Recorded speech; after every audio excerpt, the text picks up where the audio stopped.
আল্লাহ পাক রব্বুল আলামিন অল্প একটু সময়ের জন্য বক্তা হিসাবে কবুল করছেন। আপনারা খুশি না বেজার?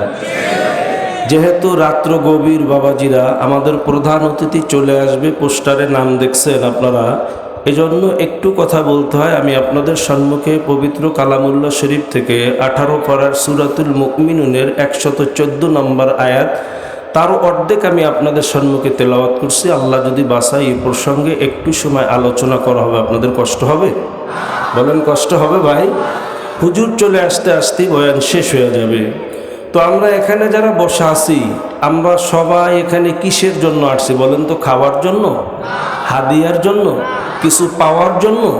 আমরা এখানে কিসের জন্য আসছি বলেন তো? গুনাহ মাফের জন্য। আল্লাহওয়ালাদের মজলিসে আপনারা শোনেন না, আমাদের অনেক মুজাহিদরা এখানে আসছেন।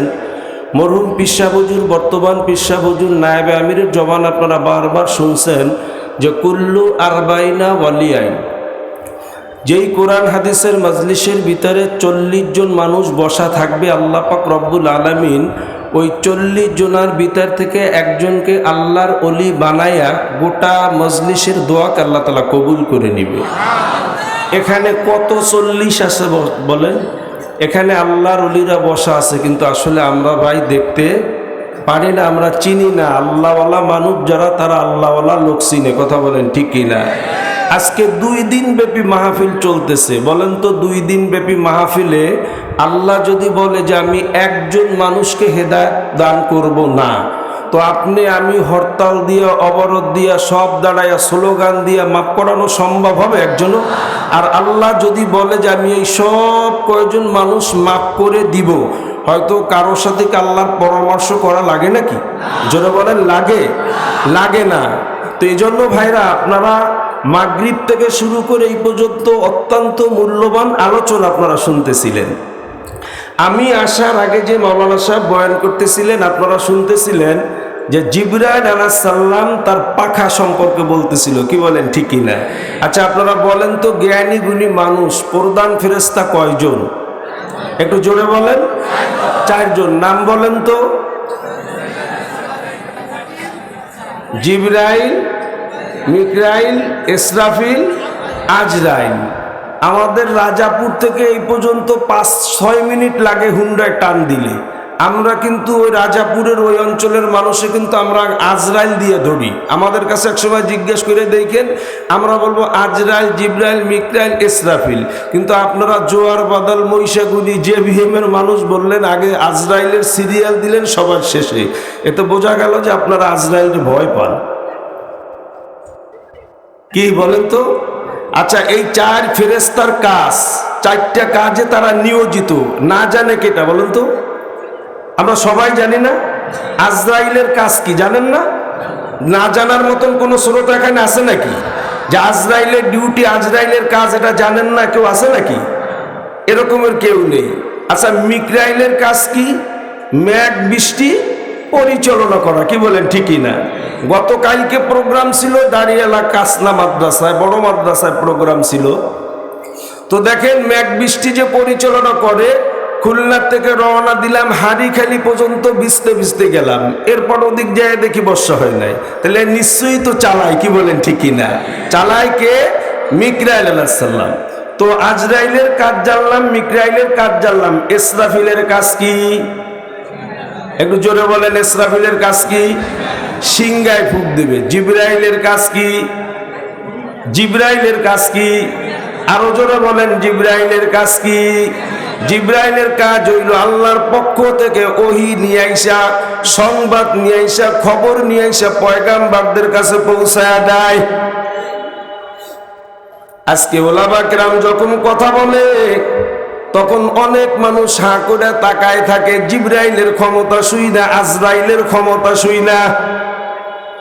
দুনিয়ার মুসলমান বাবাজিরা আমার, খুব খেয়াল, অল্প সময় মাত্র। যেহেতু হুজুর জিবরাইলের কথা বলতেছিলেন, জিবরাইলের একটা ঘটনা শুনলেন।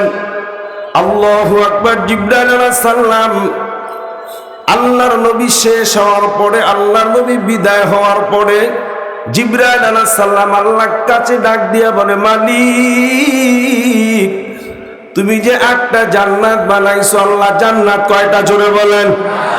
আরো জোরে বলেন। জান্নাত কয়টা? জান্নাত বানাইছো রে আল্লাহ, তোমার 1 number 2 number 3 number 4 number 5 number 6 number 7 number বাদ দিয়া 8 নাম্বার জান্নাত, যেটা ছোট জান্নাত, এই জান্নাতটা আমি একটু ঘুরিয়া ঘুরিয়া দেখব। এখন আর আমার কোনো কাজ নাই, কারণ কোনো নবী আসবে না, কোনো পয়গাম্বার আসবে না, আমার ডিউটি তো আর নেই। বলে জিবরাইল তুমি কি বলতে চাও বলো। বলে আমি বলতে চাই রে আল্লাহ, যে তুমি 8টা জান্নাত বানাইছো, সব চাইতে ছোট জান্নাতটা আমি একটু দেখব, আল্লাহ আমাকে অনুমতি দাও। কোন জান্নাত? আরো জোরে বলেন। ছোট জান্নাত। ও দুনিয়ার মুসলমান ভাইরা, আমার পর্দার মা বোনেরা, নওজোয়ান ভাইরা, মুরব্বী বাবারা, যারা এখানে বসা আছো রে বাবা, এই 8টা জান্নাতের ভিতরে আপনার আমার জন্য ওয়াদা 1 নাম্বার জান্নাত। কয় নাম্বার জান্নাত? 1 নাম্বার জান্নাত। ইন্নাল্লাযীনা আমানু ওয়া আমিলুস সলিহাতি কানাত লাহুম জান্নাতুল ফিরদাউসি নুজুলা। নিশ্চয়ই আল্লাহ পাক রব্বুল আলামিন বলে, যারা আল্লাহর হুকুম নবীর তরিকা মোতাবেক চলে যারা দুনিয়া থেকে বিদায় হয়ে কবরে আসতে পারবে, তাদের জন্য 1 নাম্বার ভিআইপি জান্নাত, সেই জান্নাতটার নাম হইল জান্নাতুল ফিরদাউস। এজন্য আল্লাহু আকবার। উলামা কেরাম বলেন, কিয়ামতের ময়দানে হিসাব নিকাশ করার পরে আব্বা যার আমলনামায় একটা নেকি বেশি হবে, তারে 10টা দুনিয়া সমান একটা জান্নাত দিবে। সুবহানাল্লাহ। কয়টা দুনিয়া সমান? অনেক মানুষ বলে হুজুর, 1 নেকির কারণে যদি 10টা দুনিয়া সমান জান্নাত দেয়, যার হাজার হাজার লক্ষ লক্ষ নেকি, যার জীবনে সবই নেকি, সে কত বড় জান্নাত পাবে? দুনিয়ার মুসলমান ভাইয়া, জিবরাইল আলাইহিস সালাম বলে, আল্লাহ তোমার সব চাইতে ছোট যে জান্নাত, ওই জান্নাতটা দেখবো। আল্লাহ বলে, জিবরাইল ওই ছোট জান্নাত দেখার মতন ক্ষমতা দিয়ে আমি তোমারে বানাই নাই। জিবরাইলের ক্ষমতা শুনেন হুজুর তো বলতেছিল, দুনিয়ার মুসলমান ভাইরা, উলামা কেরাম বলেন, জিবরাইলের ক্ষমতা, জিবরাইল প্রত্যেকটা সেকেন্ডে 1,86,000 মাইল দূরে যায়। কত দূরে? আরো জোরে বলেন। 1,86,000 মাইল দূরে যায় জিবরাইল আলাইহিস সালাম প্রত্যেকটা সেকেন্ডে। তাহলে প্রত্যেকটা সেকেন্ডে যদি 1,86,000 মাইল দূরে যায়, কত দূর হবে এখান থেকে ঢাকা? আমার দিকে তাকান, এখান থেকে ঢাকা, এখান থেকে কোথায়? সৌদি আরব, ইটালি? না না না, 1,86,000 মাইল দূরে চলে যায় জিবরাইল আলাইহিস সালাম। এই জিবরাইল আলাইহিস সালাম, আল্লাহু আকবার, নারায়ে তাকবীর, নারায়ে তাকবীর। আল্লাহ কবুল করুক, সকলে বলেন আমিন। হুজুর এটা দেন, হুজুর এটা দেন, হুজুর এটা আছে, এদিকে এদিকে এইটা আছে, এই দেখো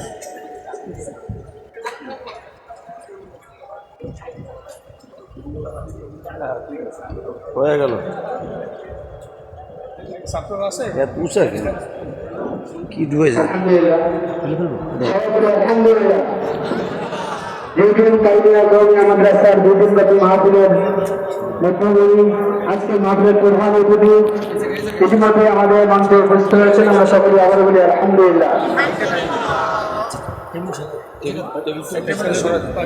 আমি সকলে জানি, সকলে কারিমিয়া কওমিয়া মাদ্রাসার বিভাগে এবার সারা বাংলাদেশের মধ্যে উল্লেখযোগ্য মান উত্তীর্ণ হয়েছেন। এবার আমাদের কারিমিয়া কওমিয়া মাদ্রাসা থেকে 14 জন হাফেজ কোরআনের হাদিস শেষ করতে সকলে বলে আলহামদুলিল্লাহ। অত মাদ্রাসার হাফেজদেরকে পাগড়ি দিবেন, পাগড়ি প্রদান করবেন। আজকের মাহফিলের